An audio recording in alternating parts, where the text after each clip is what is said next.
All right, so I got a question from devil_on details. I'll pop up like the little screenshot right here. But basically how to build a strong team. And we were recently at a Jason Capel event. I have Dave over here if you guys don't see him. Sorry. But yeah, so the one thing that he really was preaching was this like 4-way sequence of building a team, which first it is tactics, and then strategy, and then principles, and then values. So a good quote by Dan Pena is, when the value is clear, the decision is easy. So you want to basically have people on your team that are able to move the needle faster when their values align with yours.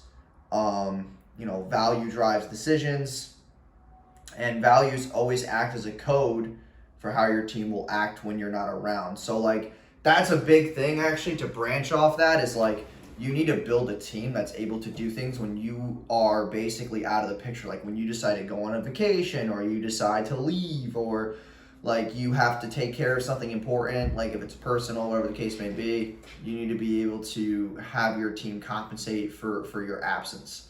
So if there's like a way that you keep track of tasks, or there's someone who you have in charge of managing your team when you're not around, like there's systems and processes that you should have built out. But when you first start hiring people, like, yeah, it's rough sometimes. It just depends on like how you two match and have values, and like, is your skill set sort of the same, or are you hiring people who have skill sets that you don't? There's a lot of things that I look for in team members, things that like where they have a good understanding of what I'm looking for, or they've done past work for me that has worked in the past and we're simply just going to build off of that.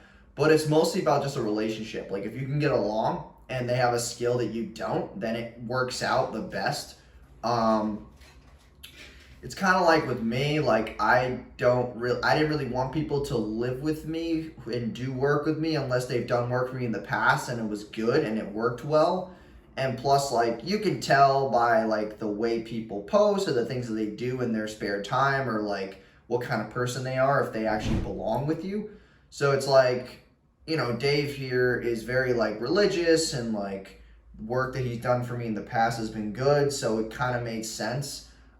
Just because I know that he's like a caring person, so it makes a lot of sense to me. If it was somebody who was like very rambunctious, partied a lot, and just like did weird activities outside of like work, then I'd probably be skeptical.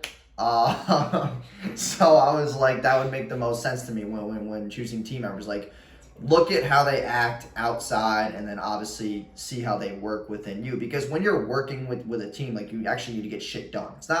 It is about values, but like it's also about like, okay, how are we going to move the needle, and how do your values match that? And then like obviously having tactical, I would say tactical building, and then obviously strategy is also a very important thing, because when I can't come up with shit, I need people who are as smart as me to come up with shit as well, and obviously cast their input and be held accountable for the things that I give them. So if you're really looking to build a team right now, like you really just need to align yourself and think about what you most need right now, and then just find people who are ethical, people who are trustworthy, and people who are smarter than you at that certain task.